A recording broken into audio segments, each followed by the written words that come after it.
here from Big Ears Audio for another edition of Love What You Do, Do What You Love. I'm here with Sally Brownbill.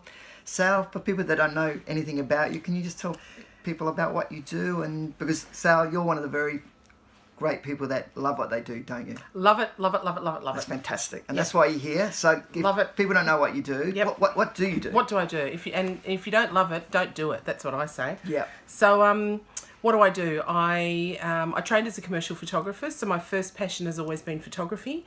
I work with photographers on being the best that they can be, running consultations and editing images for portfolios. I have been networking my ass off for the last 20 years. So tell me, you started off as a photographer. Started off as a photographer.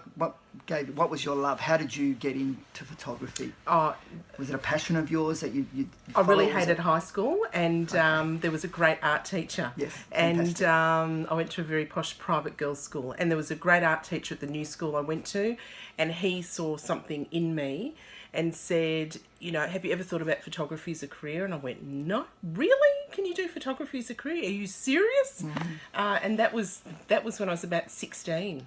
And so it's always been about the creative industry. I worked in photography here as an assistant, and then I ended up overseas working in film and television, and really enjoyed the community of understanding how to pull teams and people together. You love the art form of photography, don't you? Yeah, I love the art form of photography, but I love the industry as a whole, and I love making things happen. And Excellent. And the first job when I came back to Australia was teaching photography to photography students, but also to advertising students at RMIT. Oh.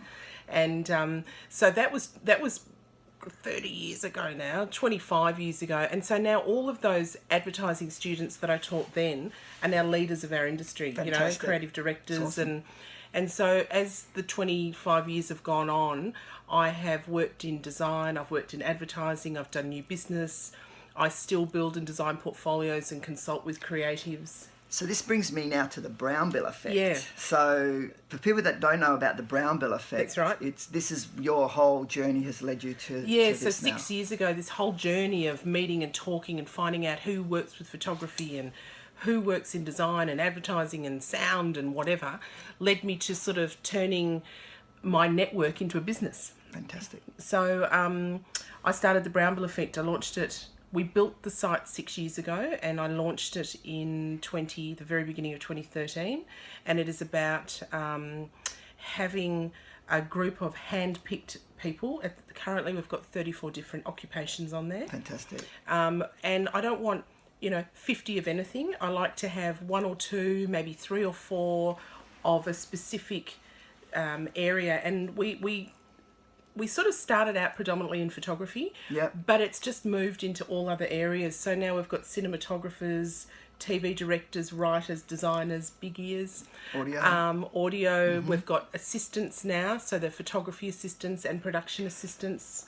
And that's just one part of the BrownBill Effect. You've got an HR department now that you're doing. Yeah. So I've also started TBE Jobs, which is where I do full-time recruitment as well. Fantastic, man. And that again, I think it's just what we're about these days is about diversification and waking up every day. Like already today, I've done a lecture at RMIT. I'm here today, and this afternoon I'm going to be going and designing a portfolio for a really cool photographer. That's no days exactly the same. No days ever the same. That's the beautiful thing about it, and I think that's the key to loving what you do as well. Because, and seeing a gap in the market. So if people are constantly ringing me saying, I know you know all these great freelancers and you've got all these great businesses on the directory, but we're looking to place someone in a full-time position. I don't sort of go, oh, no. I go, oh, hang on. That's when it first happened, and I started doing it. That's great. It's really good at it. I got the industry. And so, I turned that into another business. So, fantastic. So it's a little bit of everything, I think. So every day, that's the beautiful thing about doing something that you love. Like I said earlier, every day is not exactly the same. Mm-mm. It's challenging. There's always something to do. But you're happy. In 99.9% of the time. And then, there's the 1% of the time and you'll have a really crappy phone call with someone and you'll just go, what am I doing? I should have been a florist. Then you'll have 15 really great calls. And then you go and you realise why you do what you do. Do you still take photos? Are you still involved in that? Like, Yeah, I am. I do. One of the greatest things that's been ever invented for me has been Instagram. Yes. And I really, it's a place for me to show. So I've got my own personal Instagram, and then I have the BrownBill Effect, Fantastic. which is all of your stuff. Everybody Yeah, else is on that.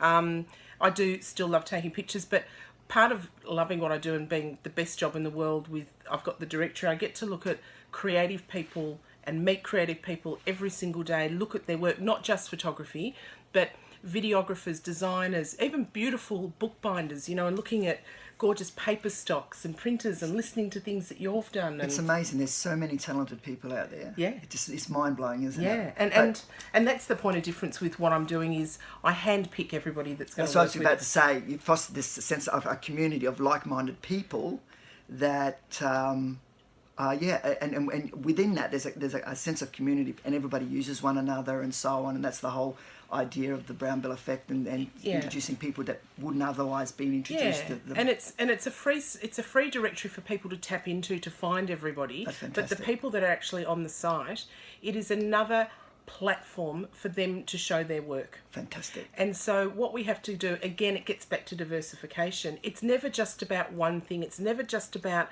being on social media or having that agent or, you know, ringing that person. It's a little bit of everything. And the BrownBill Effect is one of those platforms that we nurture everybody that's on there. We keep in constant contact with them. We ask them to show us what they're doing so we can get it out to our network through newsletters, through social media, and through me, just every day of the week being in agency land or design land or education Fantastic. land, going blah, blah, blah, blah, blah, and talking about people to And you're each good other. at talking. Oh, I think it's something you love doing as well. I might love that. You're like me. I might Well, love Sal, thank you so much for joining me, and I hope things go well, and I'll see you on the other side. Thank you. Thanks, Tony. Bye.